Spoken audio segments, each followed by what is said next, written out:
Ask Annette. Ask Annette. Hello, and thank you for joining me on Ask Annette.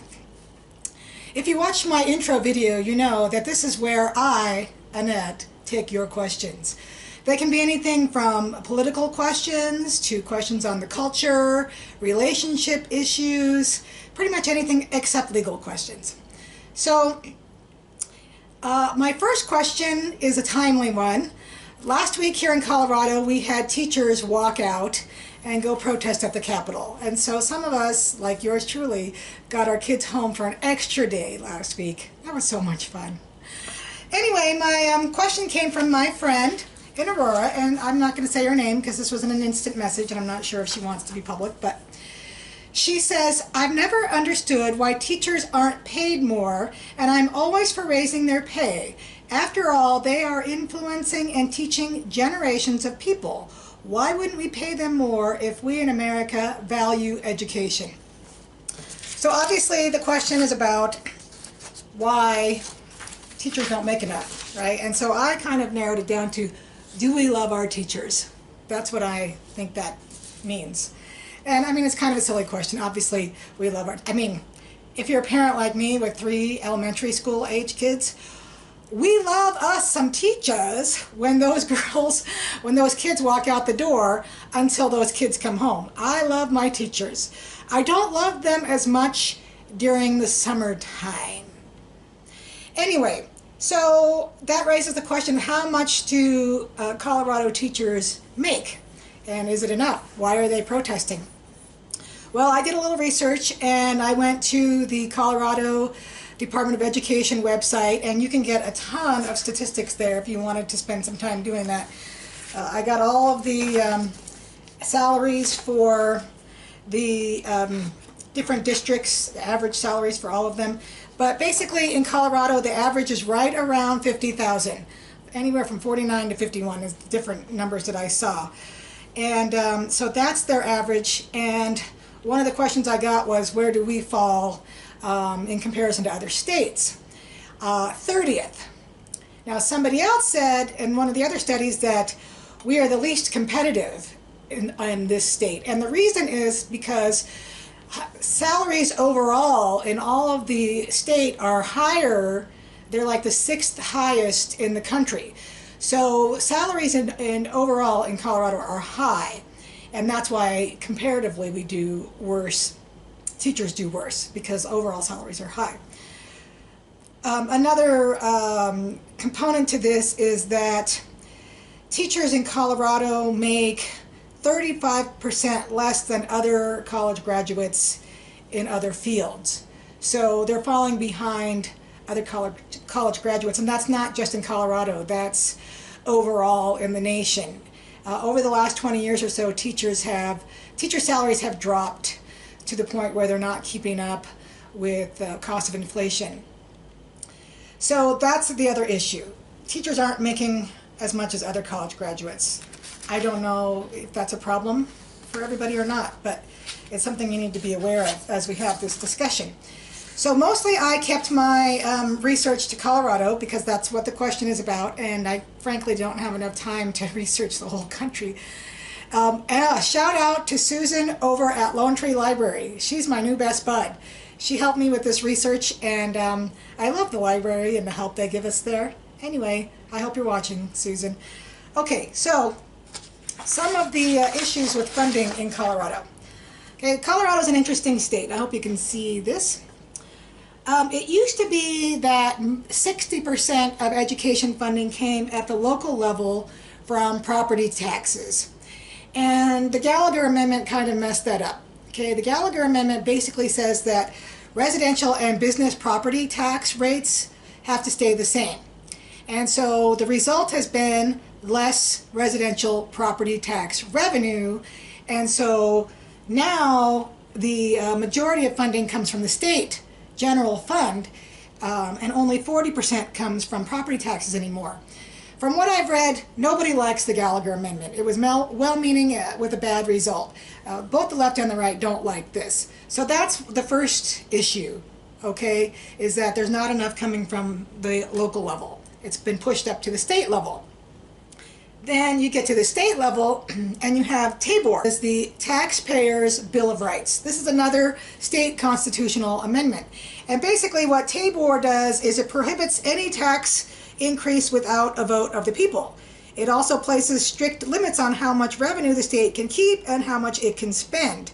And so then when it spends, if it doesn't spend as much as it takes in, the money has to go back to the taxpayer, which sounds great. And I think most people on the right really like TABOR. People on the left hate TABOR because it really caps what they can do at the legislature. You have to go to the voters when you want to raise their taxes. Okay, so whether you think that's a good idea or a bad idea, that's the situation here. And these two, as I mentioned, are both constitutional amendments. So the people would have to go and have a vote to change these or to take them off of the Constitution. The legislature cannot get around these. Okay, and one of the rumors that I heard, which I really hope isn't true, but I'm afraid it might be, is that some legislature members, some legislators, most likely Democrats, have used this. They hate TABOR, so what they do is they take some of the money that's supposed to go towards education spending and use it somewhere else, and then they can say, well, see, TABOR, it's terrible, we need to get rid of it. And that is, the case has been that some of the money that should have gone to education did not. It went to other operating expenses, and that is in large part because of the Great Recession. I think it's funny that some of these articles called it that, the Great Recession, like they're trying to compare it to the Depression. But anyway, obviously we did have a turndown in the economy, and so that made state revenue come down because income tax obviously didn't raise as much money. People are making less income, there's less taxes to be had. So that also caused the revenues at the state level to be lower, and so that's less money into education. All right, and the so we have some other things at play here, okay? If you're a teacher in Colorado, and you're making around 50 grand a year, you are faced with the high cost of living. Okay, so right now, if you don't know, if you're not a Colorado resident, you don't know that, or you might not know that rent and home prices are both ridiculous right now.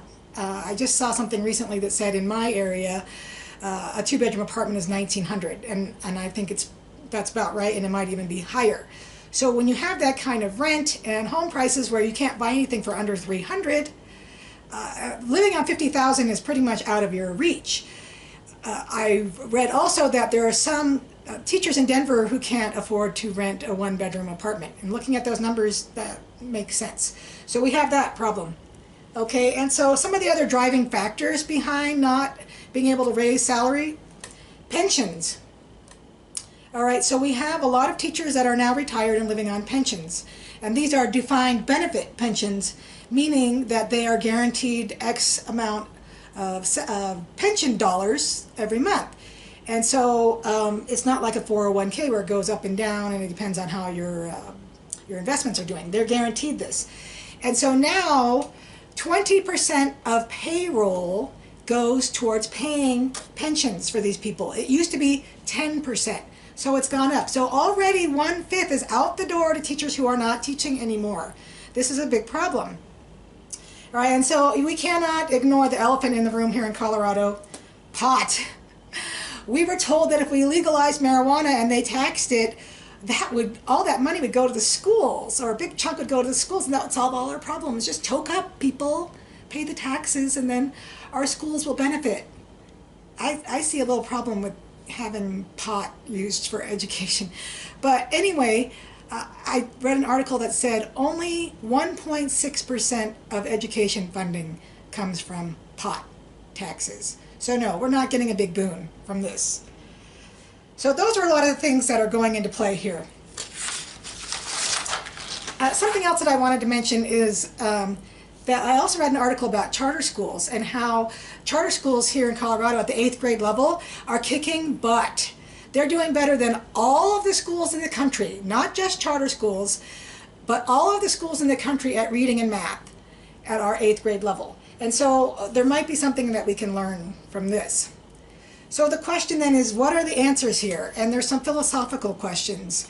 Do teachers deserve more pay or more respect than other professions? And now, right now, they're not even making as much as other college graduates. Is that okay? Does that not matter? I think most of us, like I mentioned, like our teachers, and they're playing a pretty important role in educating our children and affecting our future. So I think, yeah, we need to make sure our teachers are paid adequately. So that begs the question of, what do we do? Do we just ask the voters to approve more money? In Colorado, we haven't done that the last 2 elections, so that might not even happen. But is that the way we go? Are there other options? Can we somehow bring education into the 21st century, offer more different ways of delivering education that are more efficient? I teach college online, and that's obviously another way to save money. Can we teach more online classes to our high school students? I mean, what else can we do here? Unions, do we need unions? How much money are they taking from teachers' salary? Is that something that can be eliminated? There are a lot of questions here, and I would like to hear from you what you think. What are your answers to these questions? Do you have some way that you think that education can be delivered more efficiently? Or do you think we just need to suck it up and pay more taxes and pay more to our teachers? Are there other options? Can we do some kind of part-time teacher type deal? What are your ideas? I would love to hear from you, especially teachers, administrators, parents, anyone that's directly connected to education. But I'd love to hear from anyone. So go to the comments on YouTube or on Facebook. First of all, please subscribe to my YouTube channel. Then you'll get all of these lovely videos. But go to the comments, tell me what you think. Or if you don't want to do that, go to Annette at AnnetteTalks.com. Send me an email to Annette at AnnetteTalks.com. Or you can comment on my Facebook pages. And send me your comments about this video and also questions for future videos. I think you should really watch my next video because my sister Jane is going to join me and ask me some personal questions. Also, she's the lady that does the jingle that you'll hear at the beginning and the end of my videos. Anyway, stay tuned. Thanks for watching. Send me your questions and comments. Bye. To get the best answers you can get, you better ask.